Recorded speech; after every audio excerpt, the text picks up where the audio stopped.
அனைவருக்கும் வணக்கம். நான் doctor Malathi, associate consultant in infectious diseases from Meenakshi mission hospital, Madurai. கடந்த மாதமாக நம்ம ஹீட் வேவ்ஸ் இருந்தது, வெப்ப அலை. பட் இப்போ ஒரு வாரமாக நமக்கு பருவநிலை மாற்றம் ஏற்பட்டுருக்கு, மழை பெஞ்சிட்டு இருக்கு. ஸோ இந்த மழை காலங்களில் வைரஸ் தொற்று ஏற்படுவதற்கு வாய்ப்புகள் அதிகம். அதில் இந்தியாவில் மோஸ்ட் காமன் இன்ஃபெக்ஷன் என்ன அப்படின்னு பார்த்தோன்னா டெங்கு வைரஸ். ஸோ இந்த டெங்கு தொற்று அப்படிங்கிறது ஒரு மஸ்கிட்டோ, அதாவது கொசு மூலமாக பரவக்கூடிய இன்ஃபெக்ஷன். அதில் குறிப்பிட்டதாக நம்ம சொல்வோம், அதுக்கு பேர் ஈடிஸ் கொசு. இந்த ஈடிஸ் கொசுங்கிறது பகலில் கடிக்கிற கொசு. அதனால் அதை தற்காத்து கொள்றதுக்கு பகல் நேரங்களில் கொசு நம்மளை கடிக்காமல் நம்ம பார்த்துக்கணும். அப்படி நமக்கு டெங்கு வைரஸ் தொற்று ஏற்பட்டுச்சுன்னா அதுக்கான அறிகுறிகள் என்ன, அதை எப்படி நீங்கள் டெங்கு வைரஸ் தான் தெரிஞ்சுக்கிறது அப்படின்னா, எல்லா வைரஸ்க்கும் பொதுவான சிம்டம்ஸ் என்னென்னா காய்ச்சல், தலைவலி, உடல் சோர்வு, வாந்தி, மயக்கம்.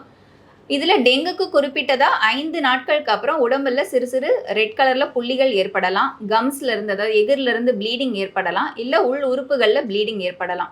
இதுக்கு பேர் டெங்கு ஹெமரேஜிக் ஃபீவர்னு சொல்லுவோம், இல்லை டெங்கு ஷாக் சிண்ட்ரோம் சொல்லுவோம். இது சிவியர் டெங்கு. இந்த சிவியர் டெங்கு எல்லாருக்கும் வராது. மோஸ்ட்லி சின்ன குழந்தைங்களுக்கு, இல்லை ஏற்கனவே ஒரு தடவை உங்களுக்கு டெங்கு வந்திருக்கு, திரும்ப மறுபடியும் உங்களுக்கு ஒரு வருடமோ 2 வருடமோ கழிச்சு மறுபடியும் ஒரு டெங்கு வருது அப்படிங்கும்போது இந்த மாதிரி ஒரு சிவியர் டெங்கு வருவதற்கான சான்ஸ் அதிகம். ஸோ அதனால டெங்குவை ப்ரிவென்ட் பண்ணுறது தான் முக்கியம். ஏன் அப்படி சொல்கிறோம் அப்படின்னா, டெங்குக்குனான ஒரு சிறப்பு மருந்து, இதுக்குன்னு ஸ்பெசிஃபிக்காக டெங்கு வைரஸை ஒழிக்கிறதுக்கான மருந்து கிடையாது. டெங்குவுக்கான தடுப்பூசியும் இந்தியாவில் இப்போ வரைக்கும் இல்லை.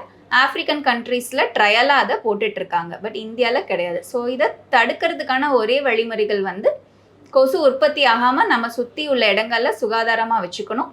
கொசு நம்மளை கடிக்காமல் பொது இடங்களில் போகும்போதும், பார்க்கில் குழந்தைங்க விளையாடும் போது, ஸ்கூலுக்கு போகும்போது முழுக்கை சட்டை, வெள்ளை நிற சட்டைகள், கருப்பாக இடம் இல்லாமல் டார்க்காக இல்லாமல் வச்சுக்கோங்க. மஸ்கிட்டோ ரிப்பல்லன்ஸ் க்ரீம் குழந்தைங்களுக்கு அப்ளை பண்ணலாம். நிறைய கிட்ஸ் ஃப்ரெண்ட்லி க்ரீம்ஸ் இருக்குது. ஸோ சின்ன குழந்தைங்களுக்கு கூட, பச்சிளம் குழந்தைங்களுக்கு கூட கிட்ஸ் ஃப்ரெண்ட்லி க்ரீம் இருக்குது. அதை நீங்கள் அப்ளை பண்ணி சேஃபாக குழந்தைங்கள வெளி இடங்களுக்கு கூட்டிகிட்டு போகலாம். இதையும் மீறி உங்களுக்கு இந்த சிம்டம்ஸ் வருதுன்னா அந்த நேரத்தில் கண்டிப்பாக நீங்கள் மருத்துவரை சந்தித்து அதுக்கான டெங்கு பரிசோதனைகளை மேற்கொள்ளணும்.